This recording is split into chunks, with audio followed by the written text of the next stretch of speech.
Hello, and welcome to the Noted Podcast. I'm your host, Daniel, and your other host joining me is Eric. Hey. On today's episode, we have something special for you. Joining us on this review is AbraHamSandwhich. Oh, using my YouTube tag, huh? Yeah. He's gonna help us break down the Netflix TV show CyberPunk, EdgeRunners. Abe, why don't you just briefly describe your channel for the listeners? What you do there? Yeah, a majority of what my channel focuses on is honestly whatever I want to do game-wise. I love just playing games and like the story in them. I've always been a big fan of like people like Markiplier, Jacksepticeye, PewDiePie, those kind of guys.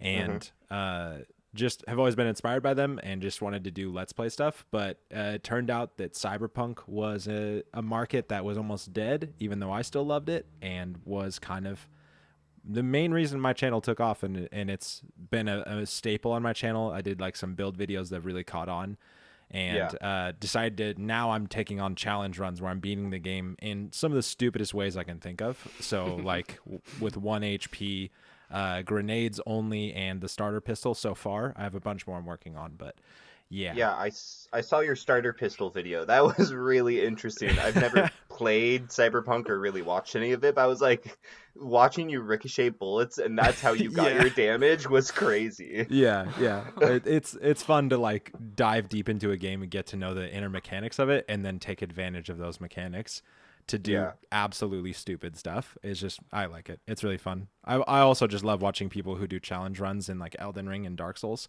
So I was like, how can I do that but here? Oh, well, that's super cool. Well, thank you again for joining us, and his Absolutely. channel will be linked in the description. Do you want us to call you that, Mr. Sandwich Ham? I mean, just go with Abe. It's easy. Abe works. Okay. You don't like Mr. Sandwich? I mean, you can if you want. I don't care. I think it's gonna stick. I mean, I do get called the Sandwich Daddy by some of my subs, so. Hey, okay, Hey, that's a nickname. It makes me slightly uncomfortable, but I'm weirdly okay with it. Said you know? man's got the rolls. Yeah, dude. The buns. Gosh.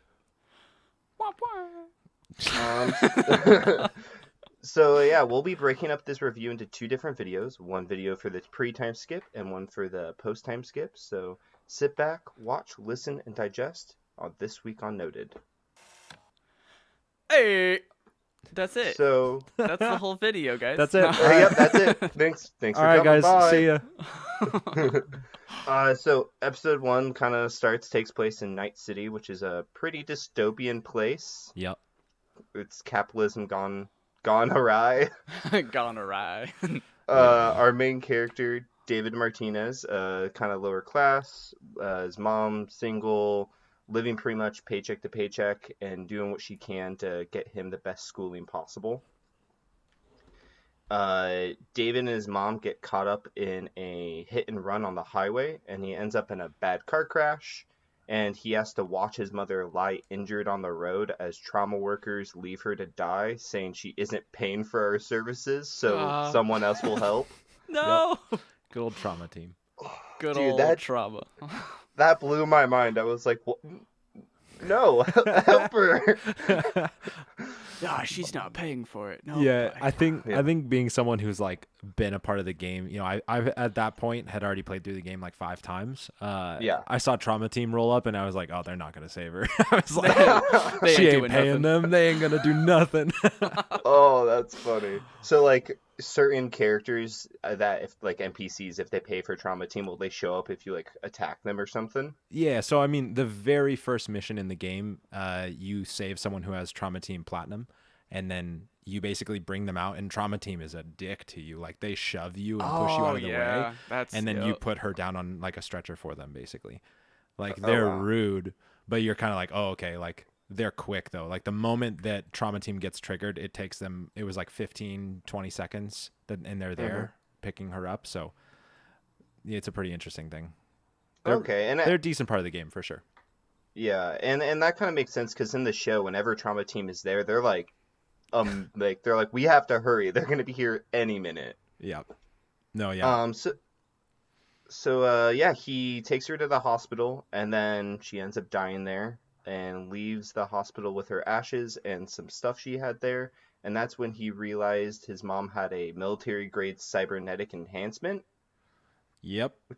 which he doesn't really seem to question why she has. Well, so like, because what she worked as a hospital worker or like an ambulance worker, and then Yeah. the dude who was using it had been killed by Max Tack in the very intro of the show, and she took it off him and the psych- hid it in her jacket. Yeah, I don't know if you guys, no, yeah. I don't know if you guys even caught that really, but yeah. So like he died, and it showed at the very beginning of the show. It showed a clip of her rolling his body into the ambulance. So she like jacked it off the body of that dude because you make money where you can in that world. Oh yeah. 100%. Dog, dog. Yeah, Jay, I didn't even notice that. Thanks for that insight. Yeah. So then David beats up a school student using the Sandevistan. Is that how you pronounce it? Sandevistan. I think it's like Sandevistan. Oh, It's yeah, interesting. I'm gonna really call it the Sandy. call it Sandy. Honestly, Sandy. yes. I literally my first couple of videos, I just was like, yeah, I'm gonna use this thing. Starts with an S. I don't know what to call it. Like I never pronounced it until I watched the show. So, yeah, Sandy. Yeah. I think we're on Sandy. It's Yeah. Sandy. He gets scoped out by one of the how do you pronounce that? Arasaka. company? Arasaka. Arasaka. Yeah. Yeah. And by one of the executives who's the dad to the pompous classmate that David beat the crap out of. Yeah. Hey. And he requests the reinstatement of him because he was surprised that David could handle the Sandy without like freaking out. Mm-hmm. David ends up joining Lucy, a girl he meets on the train, to rob some people. Then she takes him back to her place where they talk about the moon until he gets jumped and the real owner of the Sandy comes up to beat him up. Yeah, she totally sets him up. She's like, I'm gonna play with all your emotions. Man wakes up to a fist. Yeah, dude. he got punked there. He For really sure. did. So, what'd you guys think of the first two episodes, like to start the season? My current opinion, I really liked it. I will say I felt like I wish I would have seen a little bit more of like the family dynamic between him and his mom, because by the time the car accident happened and she's like crying in the car and you're like, I literally don't even have connection to your characters yet. Yeah. I have no clue the context of this situation very well, and so it's like it didn't quite hit for me. But other than that, like as someone who loves the world and loves the lore of the world, was a really big fan. And it's like, you know, every highway, every street, every city scenario that they show is an actual spot in game that you can go walk around in. So it's, as someone who's played the game, I was really excited about that. Like every weapon you see, everything. So it's cool. Oh, that's really interesting. Yeah, I've never played Cyberpunk, so I was watching it and just kind of like experiencing the universe for the first time, and in that way it was really interesting. I do agree with you though, the not seeing as much of like the family dynamic did, like, it's sad when the mom dies, but you kind of get over it quickly. Yeah, that's the thing. Easily forgettable. She's just Yeah. like, I just want you to be something. And then it's just like, and Yeah, then she's dead. Yep. I did really love the animation style though, that kind of like older Same. school anime drawing. Yeah, they did a really good job. Was it Trigger? Studio Trigger? I think think so, so, yeah. Yeah, I'm pretty sure that was it. So that and the way that they also like show the Sandy, like how it works, like the I multiple love layers that. with the different colors and Yeah, it's stuff like the that. ripples. Oh, it's so Yeah. good. It's so really good. cool. and then like how they have him, like they'll do it slow and then re-show the same scene but like fast. Oh Yeah. yes. Yes. So cool. It's so sick. So Abe, Yes. they mentioned the moon, going to the moon. Is the moon colonized, and can you go to the moon in the game? Sadly, you can't go to the moon. They don't really talk about it being colonized at all. I do know that like there is an ending to the game where you go to like it's like a big space station that it kind of reminds me of like, oh, what is the? Basically, you go to a space station and it's like a giant casino, I believe, and it's like a very, I don't know. So, I mean, I'm not surprised that there would be stuff on the moon, but they never talk about it specifically. I wish that they would take us to the moon, for sure. Oh. That would be a cool DLC, CD Projekt Red. Honestly. So got some ideas for you. Hey, so we pick up in episode 3 after main man gets punked. We wake up to another character named Main. This dude is built like a brick house, and he's like threatening David and is like, you better give me my shit. And David's like, no, don't hurt me, I got it from my mom.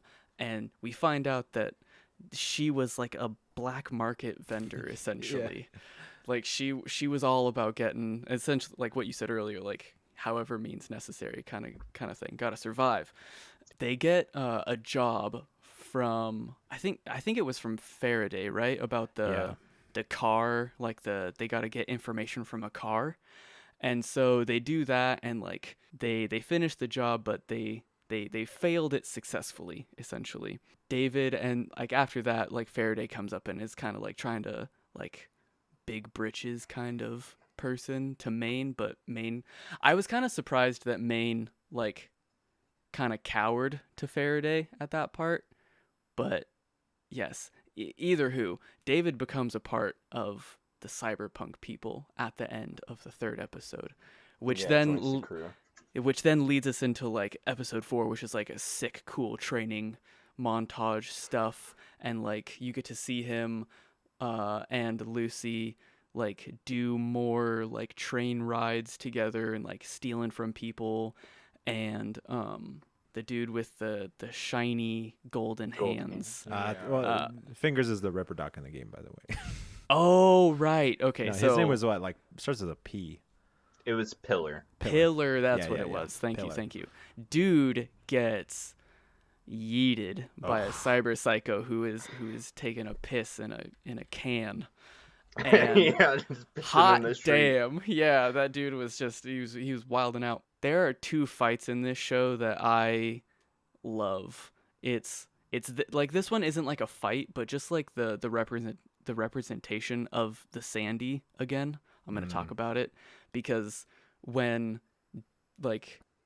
Pillars gets shot and then David's like Sandy goes off like instantly, and you see like all the blood splatter and the pit, like the dude's still pissing, and Main is just like, you're not gonna freeze on me now kind of thing. It's just like it was really good, like suspenseful, like it was just, I loved it. It was so good.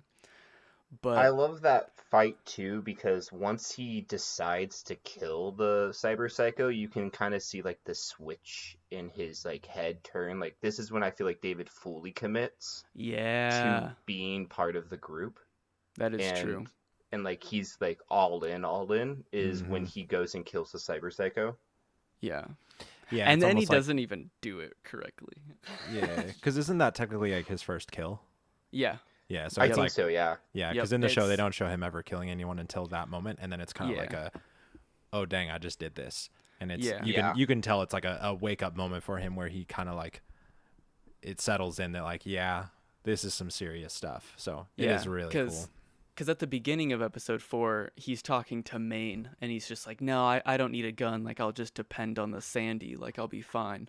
And then Main gives him, like, a bunch of reasons, like, just in case kind of thing. Mm-hmm. And then at the end of the episode, it had to be used. But in the game, Abe, is there a limit to how much, like, you know, as David would say, I'm going to chrome the fuck up. Is there a limit to your chrome that you can put on yourself? And like, are there any like negative effects? So you know how like in the show people go like psycho? Yeah. Like Fingers talks about how you can go psycho even from just like one implant, right? So is that a thing to be weary in for the game, I guess? Weirdly, no. So, like, in the entire game, they always preface that cyberpsychosis is a thing. So, like, there's one of the main fixers, Regina. Regina, a lot of times will give you. She's like works with the police force to basically tasked to like take down cyber psychos, and so you just have a bunch of pings all over the world, and you can go like take them down, and they always want them alive and stuff like that. So it's like it's always kind of tricky to do it right. But like, so in the game, you always know that cyberpsychosis is a thing, but it's always just kind of like a second thought. And I mean, like I said, I played the game many times. I max out my cyberware every time I play the game, and there's no side effects. It's kind of just like do whatever you want and you're good. So Yeah. it is one of those things that like when I saw it in the show, I was like, dang, it would have been cool if they had added some sort of like a cyberpsychosis meter where if you put too much cyberware on, it starts doing negative stuff to you. Like maybe every once in a while you have a moment where you just shut down and your movement is locked for like 3 seconds or something. Like they just have like, limitations, or like, yeah, you know what I mean? Or your vision will go blurry all of a sudden, or your like hand tenses up and you only like, I don't know, you can't reload correctly, or I don't know. They could have done fun just stuff more like that, more nuance to it. yeah, kind of. Yeah, but that there's makes none of sense. that. So yeah, you can go as hard as you want in the game, which is That's kind a- of fun, but it's when you watch the show, it's kind of Yeah. like, I kind of wish that they would have done it a little bit, you know? Yeah. Yeah, coming from the perspective of just like watching the show, that surprises me because, like you said, they really, that's like one of the big themes of the show is going psycho. Yeah, going crazy. Yeah, and in the, I guess in the show too, though, like there's a part of me that thinks that maybe it's just the people who've gone too far. Because you look at someone like Maine, who like Yeah. he not only has like the gorilla arms, but I'm pretty sure like in the game there's a thing called a berserk mod, which is also in the same spot as a Sandy. And so like I wouldn't be surprised if Maine had a berserk mod as well, as like, because that just makes you go crazier and your melee damage does double damage, stuff like that. Oh yeah, that would make sense for fists. Yeah, that's like I Yeah, kind of that think he makes is like a berserker, so to speak. Yeah. And then so like, but his character, like the way all of his cyberware and his legs and all that stuff, you can just tell like that dude is borged out. So it's kind of like I wouldn't be surprised if it's just because like he's gone too far. Whereas in the game, they actually just don't even give you like a lot of slots, or it doesn't really show on your body very much. I should put it like that. Yeah, that was okay. So Daniel's never played Oh. the game, right? Yeah. And I've played some of the game, and you are master. So that was one thing, like because I started playing the game after I watched the show, because the show really grabbed me, and that was one thing that I've realized is that like it doesn't really like change like your body, like you said, like you don't really see Yeah, like the only anything besides like your arms. If you yeah, got the only one that spiky does things. is your arms. There's like a bunch of different items. So like you can get the mantis blades on your arms that cause the blades to pop out. You have like Oh, that's cool. the fists that technically Manny has. You can get those gorilla arms, and then you have the mono wire, which Lucy uses, and then I think then you have the handheld like wrist cannon that I think Maine uses as well, doesn't he? Yeah, no, Yeah, yeah, he he does does. Yeah, so his is kind of a combination of, which you can't do in the game, which is kind of interesting. That's I kind of think that he's like a little more over the top, is because he Yeah. can not only do the wrist rocket but also has the gorilla arms, which you can't Yeah. do. You can only have one. So Did you so you know the part when Pillars dies and the Cyber Psycho has like an arm rocket, and then Main goes out to do it as well, and then it like fails, you know? Mm-hmm. I don't know about you guys, but I was just like, haha, dick joke. Okay. I did You not guys- think Oh about no. He was like, oh no, not again. that. Gosh. I did not. So funny. You're welcome. Yeah, I think that it's something that's really cool about this show, though, is like the similarities to the game. Like one thing that like briefly go back at the very intro segment, you have like Max Tech showing up and taking down the guy with the Sandy on his back. It's really interesting because like the Max Tech are talking to each other, and in the game playing a sort of what is it, the term I'm thinking of, playing a net runner, you can kind of like quick hack people, and hearing him say to his like teammate basically like cripple his movement, which is actually like a quick hack in the game to cripple movement, and they cripple his movement. So it's like there's a lot of things that they did in the show where they're actually using the right terminologies and sort of like equipment that you would see in the game. And so like that's what I'm saying with his wrist rocket. A part of me was like, for a second I was like, did he get quick hacked by the cyber psycho? Oh, yeah, that and, makes and like sense. made his weapon unable to be used.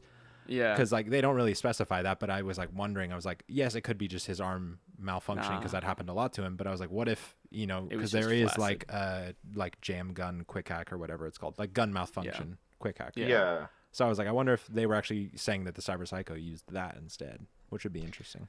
I mean, probably. Could be. I don't know. It is cool to hear you talk about like the similarities between the show and the game, because it seems like they put a lot of attention to detail so much in the show.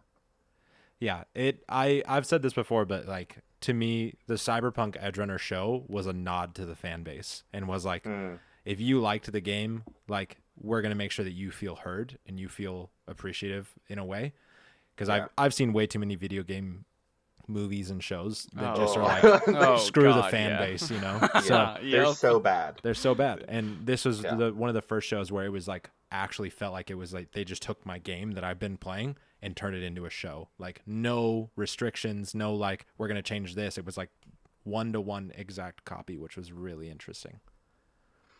Well, that's good to hear as like a gamer in general. I do agree with you. Like Hollywood rarely ever does video game movies or TV shows right, ever. Yeah, we're not even going to go into the Halo TV show. We're just... Next episode, boys. So we'll move on to the 5th episode. Yes. And so they still need to get the info from the Arasaka executive for the job that Faraday gave them. So Kiwi is doing diving on him, and doing diving like on the owner of the limo, and it ends up that the executive that they're going after is the same one that scoped out David in episode 2. And they figure out the executive is a fan of JK, who's the guy who makes the death scrolls of the cyber psychos that David's watching in episode 1. Yeah, those are crazy. Yeah.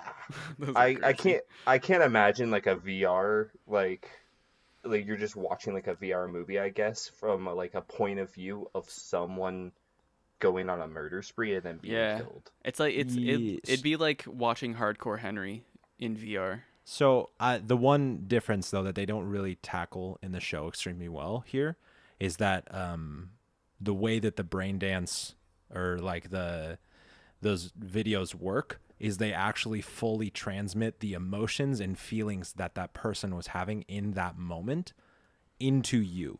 So that's even worse. So like when a cyber psycho is going off, when they're going off and they're getting like the dopamine hit of killing, you're getting that dopamine hit and it's becoming all of a sudden satisfying for you to watch someone kill other people. Like it's fricked up. Like it's so fricked up. So like in the game, like you'll that's like like they'll always talk about them as like a brain dance and stuff like that. And like this quote sex tapes is you're actually feeling what that person felt in that moment. So straight up people are just getting off by just watching a video basically, and they don't have to do anything. So that's like, it's directly translating them. And then even in the game, you have a moment with one of the characters where you are linked through a brain dance and you're going down together in like recording something together, and the emotions that you're feeling, the other person feels as well. And that's insane. So it's wait a minute. Yeah. So like, that's the thing when you hear these people talking about like these brain dances where they have cyber psychos going in and doing crazy stuff, that's how come like David like wakes up in such a jolt at the beginning of the show after just watching, is because he literally was basically put in the body of the dude who just went and murdered a frick ton of people. Yeah, that's insane. Okay, and the mental state and the like, it's insane. That changes my whole perspective of those like videos then, because like I just thought it was him like that is insane. Well, I mean that kind of like foreshadows a lot for David. Yeah. Honestly. And kind of explains a lot. So they move on. They figure out he's a fan of JK.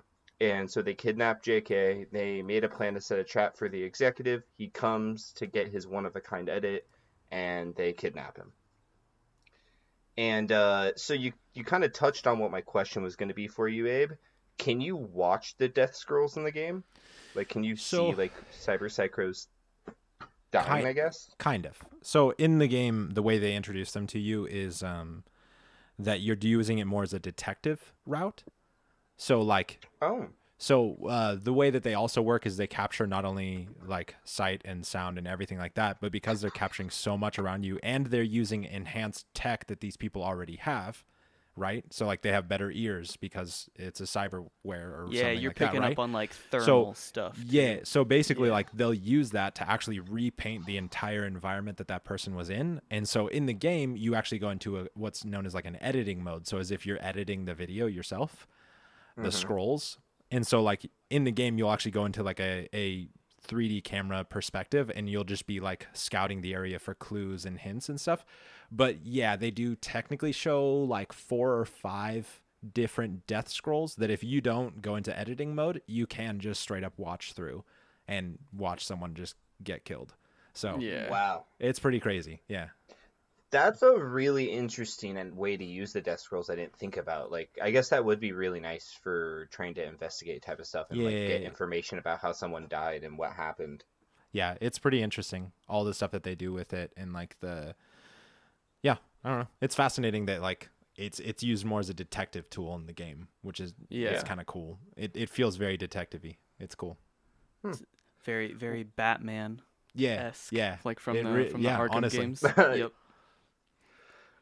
So the sixth episode starts with Maine starting to get cyberpsychosis.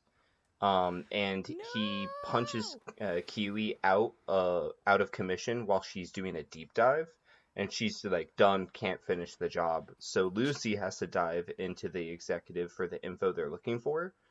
And the job just goes awry completely. The executive short circuits out and dies, and they have to revive him. Lucy figured out that there was no intel, and this was a dud, supposedly. And also saw the videos of David punching the kid, and saw that the executive was wanting to use David for their for testing for like the skeleton.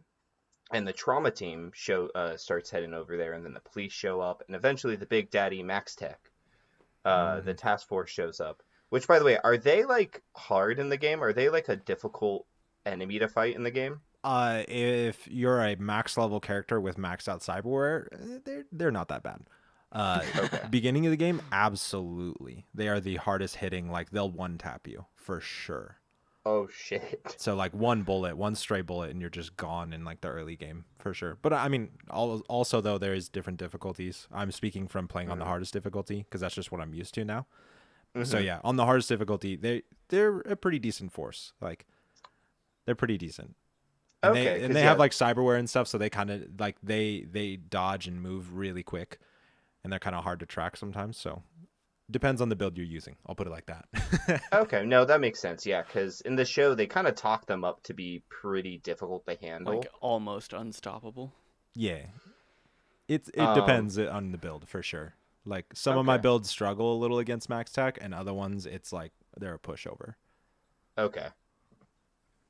And then so Maine continues to go like into psychosis more and more throughout the episode, and eventually, while they're fighting off the police and trauma team and everyone else, David goes to take Lucy to the car to get away, and Darian dies, and David comes back to save Maine, and he convinces him to just take a run for it, that he can't save him. And David takes that hand that he was promised and gets out of Dodge. I love that moment. Him just sitting there with this giant arm in his hands. It's really funny. He's like, I told you I wanted this. Yeah. So during the 6th episode, we also get like a backstory for Maine that makes him so like the fact that like he wanted the Sandy because like he used to run everywhere, right? Like, and then it was just so sad, you guys. Maine was so cool, and the fact that he went crazy, like, it makes me so sad. But he went out blaze of glory, dude. That fight, that whole scene, just like absolute carnage. Oh, so good. It was so good. It's so sick, honestly. Yeah. And I feel like they didn't do him completely dirty too when he went crazy, because when he saw David, he like still recognized him. Yeah. And so it's like, even though he's kind of lost it and he knows he's gonna die, he still had like 1 foot in reality, kinda, which Yeah. was cool to see. Like, he didn't just completely go insane. And then he blew up everything. Then he died. And then he died. This show just likes to kill all the Everything. characters. That's, And it makes that's Oh, what me Night so City sad. do, baby. And I think that that's like I've always said this too, though. Like a good show will kill off characters because then it actually Yes. because it actually like puts emotions on you. If everybody Oh. survives, and then you never expect anyone to die, and there's no stakes in any of Yep. the missions. So the fact that you know like Marvel. there's actual stakes here, like there's Mhm. actually like potential things that can go wrong. I love it when shows do that, and I think that this show did a really good job of painting a picture of like this show or like this world is not just a pushover. Like this show is, or the world cyberpunk is really cutthroat. So Yeah. I really liked that they did that. I definitely agree. It always makes me sad to see characters I Yeah. like die, but like the Yep. thing I hate most about a lot of Hollywood stuff and Marvel is like they don't respect deaths. They just kill Yeah. people and bring them back. And it's like, I no, know. It's if like, you're gonna kill them, leave them dead. yep. No, yeah, it sucks. It's But so dumb. but like, dude, time travel, force healing. Yeah. So a question I had for you was, like, what type of hold does Arasaka have, like, on the Night City? Like, are they, like, the ruling government force, I guess, like, corporation force in the city? Or how is that dynamic, I guess? Yeah, they're so like in the game when you're playing it, there's probably like two giant corporations that are battling. So you have Arasaka and then you have Militech, and they're sort of like the big baddies that are always fighting for the top totem pole. And it seems like when you're playing the game and everything, Arasaka's winning, but that's also because the game kind of, I don't want to spoil anything if you want to play the game, but like the game kind of revolves around Arasaka a lot. So like Okay. there's a lot of story elements that pull you into Arasaka and situations with people in it. So like even if you do the corpo intro, you start out as as an Arasaka executive, or not executive, like secretary to like the district head, so to speak. So like I'd say Arasaka feels like a bigger threat in the game, but if you pay close attention, it seems more like they're neck and neck, and they're always fighting for the best spot. I was even just talking about this with Eric earlier, that like one of the fixers tasks you with doing a mission where you go into like in a warehouse that's run by a gang, and then you find out that that gang was hired by like Arasaka to like steal Militech equipment and then go do like a big sort of hit, or like I don't know what exactly. Hello? I forget what they were actually like tasked to do, but to use the Militech name to do a bunch of damage to like basically soil their name. Mm-hmm. So there's a lot of that type of stuff going on. It's really interesting. So those are kind of like the top two. There's a bunch of other ones. Technically, Trauma Team is technically one of the big corporations in the game, even though they focus on more healing and getting people. There's like a bunch of other random corporations, but they're not as big of a deal. Militech and Arasaka are more like, they're straight up the government. Like they own a lot of the cops, it feels like. They don't straight up own them, but it feels like it. It feels like all the cops are kind of dirty cops when you're playing the game. So Yeah. Well, even in the show, it kind of feels that way because, I mean, kind of skipping forward a little bit, in the last episode, the cops say, "Oh, we can leave. Arasaka has this." I'm like, wait, are the cops just like letting corporations deal with like? They're like, no, this they got it. It's fine. Don't worry about it. That would be like like the government would be like, "Oh, don't worry. Amazon will deal with this. Like, Amazon will deal with this murderer. We'll go. Bye." Like, that's crazy. Yeah. It's for sure. Like they run that city for sure. Okay. That definitely makes sense. Okay, so well, to kind of wrap up the time skip then, we've finished the first 6 episodes pre-time skip. What's your guys' thoughts so far on the show about halfway through? You want to go? I love it. I like the first 6 episodes are I love them. Like I thought it was like really good pacing, besides like I like the first episode with the mom, but like I agree with Abe. Like the almost like pushed upon, like, you should be so much, and then she just dies. It's like, I wish she would have died later or something like that. But like, I loved the first 6 episodes. I thought they were solid. Yeah, I would agree. I really, really liked it. Again, the mom situation, I just didn't have any connection to her. I think the one thing I would have liked to have seen just a little bit, and I don't know if it would have been like a classic revenge trip, but I think I would have liked if the hit that happened when his mom died would have been caused by Arasaka or Militech. And then bigger circle kind of stuff. Yeah, a little bit bigger circle. Nice. And then for David, who was in an Arasaka school system, to then see that and be kind of pissed at them and then run away from the school because of that, and then end up in this crew of EdgeRunners.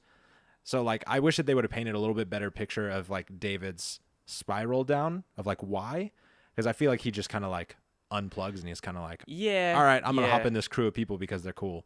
And that's like the vibe you get, is that he's just like, well, my life is fricked, might as well join these guys. That's like, and what I kind of got. Not only that, but like they hint in one of the episodes like, this boy's like super special, right? Yep. And then like we really don't get that until like after the time skip. Yeah. And I just think that like, I feel like having that like bigger circle kind of thing for having him to have more of a revenge story towards Arasaka, like what you were saying. Yep. Like it would have tied in a little bit better. That was probably my only complaint with like the first major arc. And like I said, like all the little pieces, you know, like the mini stories within it are absolutely top notch in my opinion. Like the interactions, everything is absolutely top notch. For me, it's just I have no attachment to the mom, and then I felt like David's reason for leaving and joining them was just kind of like, F it, whatever. But like, I wish that there was more of like I want to get at Arasaka, but the only way to do that right now is to get better at like combat and to get better at, you know, maybe he's trying to steal from Arasaka and stuff specifically to get at them. I don't know. I just felt like there could have been a little bit more of a reason why he was doing what he was doing. That's my only complaints. Yeah. You know what I mean? Yeah, instead of just fuck your life. Yeah. Yeah, because they kind of made his reasoning that, like, because he mentions it to his mom that he doesn't fit in. Yep. At the academy. So his reasoning for joining the EdgeRunners is pretty much, well, I don't have to go to the academy anymore because the one person I did it for is dead. And, like, I'm not one of them. I'm kind of street trash, so I'll just be street trash. Yep. It's kind of like his mindset. Like, he's not better than this, so he'll just do that. Which it's kind of a piss poor attitude.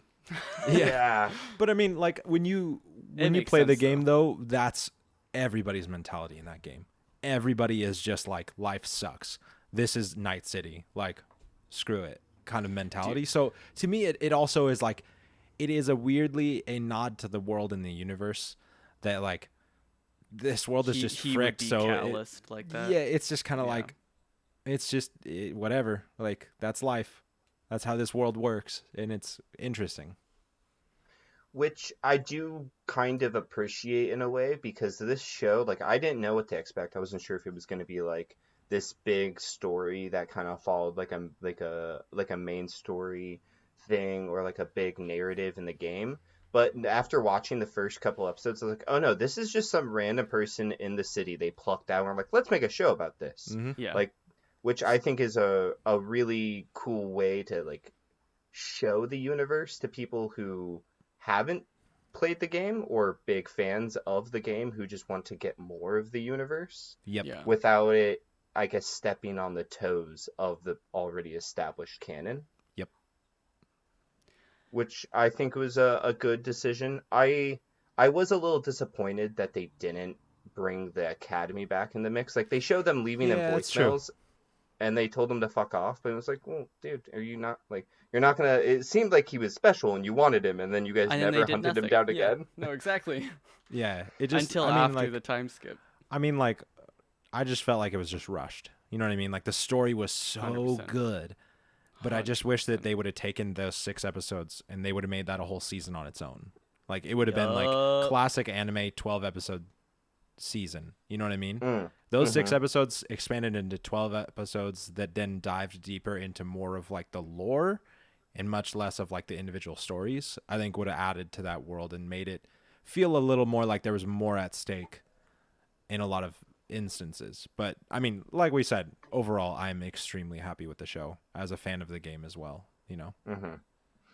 Yeah, it's easy. I mean, yeah, I feel like most of the little frustrations that we're all saying is more like just nitpicks. Like overall, absolutely. the show's 100%, super. 100%.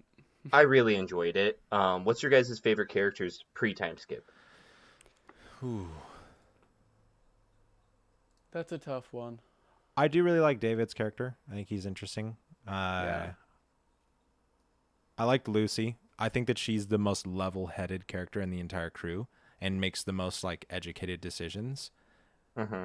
And is very like, she understands that this world is a very cutthroat world and is just like, I'm here to save myself kind of at the end of the day. So I thought that her character made the most sense to me. And I think that that was one reason I liked her character too. That's interesting. Yeah, I didn't like dislike Lucy's character in the like first 6 episodes. I thought she had some cool moments, but she felt kind of standoffish at times, which I wasn't necessarily a fan of. But I guess looking at the perspective of living in Night City, it makes sense that you would be standoffish. Yep. I think my favorite pre-time skip is either David or Rebecca, because Rebecca is hilarious. I just find her character so funny. Lucy and Rebecca, the battle of the titans for this show, I swear. Dude, honestly. Dude, if I'm ever streaming, all I have to do is ask who's Bae, and people go in. It's pretty funny. Oh yeah. Who's the waifu of the Wars? show? Waifu wars, bro. People go in. What about you, Eric? I really liked Kiwi before time she's skip. Interesting. Simply just because we got like no information about her, and she just seemed to be like the big brain of the group, and I liked her. I thought she was cool. And She then has for the coolest her character design, like outfit wise. yeah, and then for her to like do what she did in the time skip is just like, oh, you're one of those kind of characters. Okay, I like it. Okay. But yeah. Yeah, I feel like the cast is just solid in general, like the main characters. Oh yeah, the whole crew is an awesome crew. I liked it a lot. Yes, sir. Well, I think that is a great place to end this. So thank you for listening, everyone. And thank you again for joining us, Abe. Absolutely. And why don't you take this time to tell the people where they can find you and what you're up to? Head on over. I mean, you said you'd put the link in the description. So if you want to click on it, AbraHamSandwhich on YouTube. I am mostly focusing on like CyberPunk content. I'm mostly focused on like CyberPunk content and also getting ready for a bunch of games coming out. Definitely want to do like Let's Play type stuff. If you God of War. Oh yeah, the God of War. I'm so excited. Ooh. Also gonna try to play a bunch of the new Warzone because I could use a good competitive game in my life. So Yes, sir. Well, go please like, share, and subscribe to us and Abe, and have a fantastic day. This has been Noted.